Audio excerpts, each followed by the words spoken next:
നമസ്കാരം സുഹൃത്തുക്കളെ. മേയറായതിനു ശേഷം കഴിഞ്ഞ കുറേ ദിവസങ്ങളായി ഇപ്പോൾ മാധ്യമങ്ങളിലൊക്കെ തന്നെ മാലിന്യം എന്നൊക്കെ പറഞ്ഞ് ഇടയ്ക്കിടയ്ക്ക് വാർത്തകൾ പ്രത്യക്ഷപ്പെടും. 2 ദിവസം കഴിയുമ്പോൾ അത് ഇല്ലാതൊക്കെ വരും.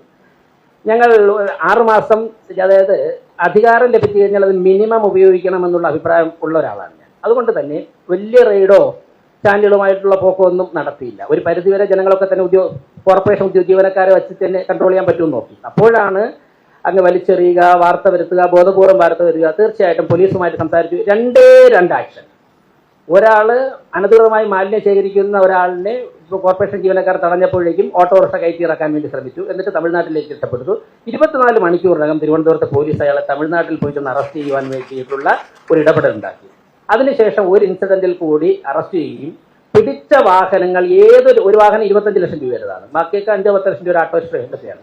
ഒരു വാഹനവും ഏത് നേതാവ് വിളിച്ചു പറഞ്ഞാലും വിടാതെ കോർപ്പറേഷൻ മുമ്പിൽ എല്ലാവരും കാണത്തക്കെ പ്രദർശിപ്പിക്കുകയും കൂടി ചെയ്തപ്പോഴേക്കും ഇപ്പോൾ ആ ബുദ്ധിമുട്ടേ ഒഴിവായി കഴിഞ്ഞു. ഞാൻ സൂചിപ്പിച്ചത് പോലീസിന്റെ അതുപോലെ തന്നെ പാളയത്ത് 45 വർഷമായിട്ട് ഒരു കുട്ടം മീൻ വിൽക്കണമെങ്കിൽ 25 രൂപയാണ് കോർപ്പറേഷൻ തരുന്നത്. 500 രൂപ പെർ ഡേ വാങ്ങുകയാണ്. എവിടെയാണ്?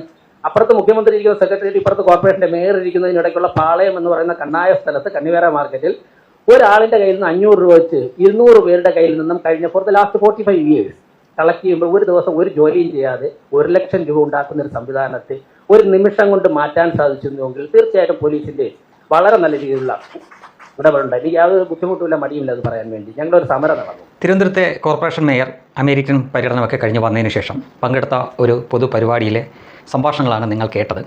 അവിടെ വേദിയിലും സദസ്സിലുമൊക്കെ കൂടുതലും പോലീസ് സേനയിൽ ജോലി ചെയ്യുന്ന ആളുകളാണ് കൂടുതലുള്ളത്. ഇത് പോലീസ് സ്റ്റേഷനുമായിട്ട് ബന്ധപ്പെട്ട ഒരു പരിപാടിയാണ്.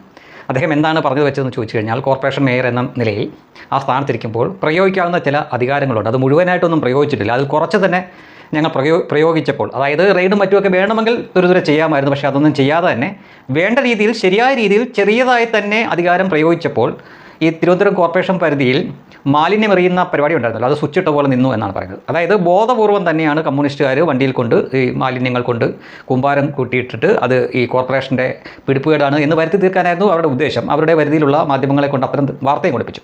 പക്ഷേ ഇത് ഇവർ പിടിച്ചു. ഇവർ ആദ്യം അങ്ങനെ പിടിക്കാൻ പോയപ്പോൾ ഓട്ടോ കയറ്റി കൊല്ലാൻ ഒരാൾ ശ്രമിച്ചു, ഒരു കമ്മ്യൂണിസ്റ്റുകാരൻ ശ്രമിച്ചു. അയാൾ പിന്നെ കേസായപ്പോൾ ഇവിടുന്ന് നാട് വിട്ട് കേരളത്തിന് വെളിയിലേക്ക് പോയി. പക്ഷേ അയാളെ അവിടെയും പോയി തൂക്കി. അതിനുശേഷം ഇവരെന്താണ് ചെയ്തതെന്ന് ചോദിച്ചു കഴിഞ്ഞാൽ, ഈ പിടിച്ചെടുത്ത വാഹനങ്ങൾ എല്ലാവർക്കും കാണത്തക്ക രീതിയിൽ കോർപ്പറേഷൻ്റെ ഫ്രണ്ടിൽ തന്നെ കൊണ്ടിട്ടു.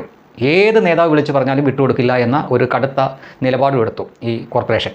അതിനുശേഷം ഈ പണി ചെയ്യുന്നവർക്ക് മനസ്സിലായി, തങ്ങൾ പിടിക്കപ്പെട്ടാൽ തങ്ങൾക്ക് വേണ്ടി ഇനി പോളിറ്റ് ബ്യൂറോയിലെ പ്രസിഡന്റ് അല്ലെ അവിടുത്തെ ജനറൽ സെക്രട്ടറി ആയിരിക്കുന്ന ആൾ പറഞ്ഞാൽ പോലും കോർപ്പറേഷൻ മേയർ വിടില്ല, തങ്ങളുടെ വണ്ടിയും പോക്ക കേസും കൊണ്ട് നടക്കേണ്ടി വരുമെന്ന് മനസ്സിലായപ്പോൾ സ്വിച്ചിട്ടതുപോലെ നിന്നു എന്നാണ് അദ്ദേഹം പറഞ്ഞത്. അപ്പോൾ അദ്ദേഹം പറയുമ്പോൾ അതിനവിടെ നിറഞ്ഞ കയ്യടിയുണ്ട്.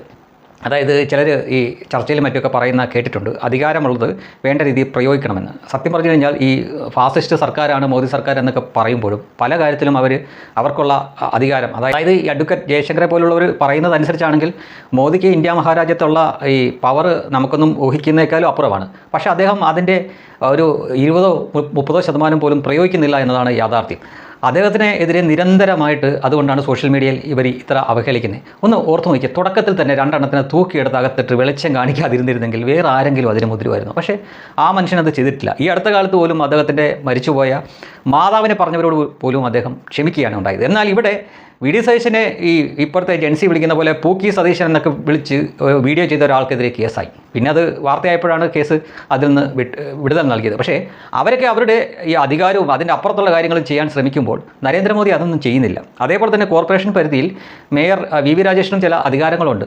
അത് പൂർണ്ണമായ രീതിയിൽ അദ്ദേഹം പ്രയോഗിച്ചിട്ടില്ല. എന്നിട്ടും പാളയം ആ മാർക്കറ്റിലെ ഇവന്മാർ വർഷങ്ങളായി നടത്തിക്കൊണ്ടിരുന്ന കൊള്ള അത് നിർത്തി. അതേപോലെ തന്നെ ഈ വാഹനങ്ങളിൽ മാലിന്യം കൊണ്ട് ഈ കോർപ്പറേഷൻ പരിധിയിൽ കൊണ്ടിരുന്ന പരിപാടി, ഇത് രണ്ടും പുള്ളി നിർത്തി. അതും പ്രയോഗിക്കാവുന്ന അധികാരത്തിൻ്റെ കുറച്ച് മാത്രം പ്രയോഗിച്ചുകൊണ്ട് ഞങ്ങൾക്ക് വേണമെങ്കിൽ ഇതൊക്കെ ആവാം എന്നൊരു സൂചന കൂടിയാണ് എതിരാളികൾക്ക് അദ്ദേഹം നൽകിയത്.